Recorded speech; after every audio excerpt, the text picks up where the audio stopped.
Hello everyone and welcome back to another video from Webtech Tutorial. In this video, I'm going to show you how to download the blockchain.com wallet on your smartphone. So let's get started right away.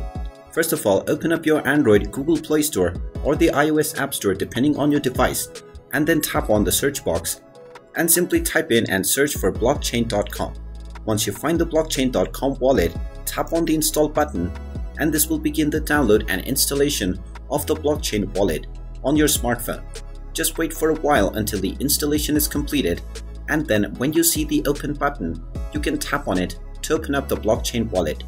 And once you open it up, you can proceed with signing up or logging into your existing account to start using the blockchain.com wallet from your smartphone right away. And there you have it. That is how easy it is to download and install the blockchain wallet application on your smartphone.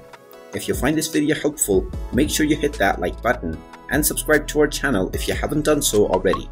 Also ring that notification bell to never miss another update from us. Thank you for watching, and I will see you again in the next video.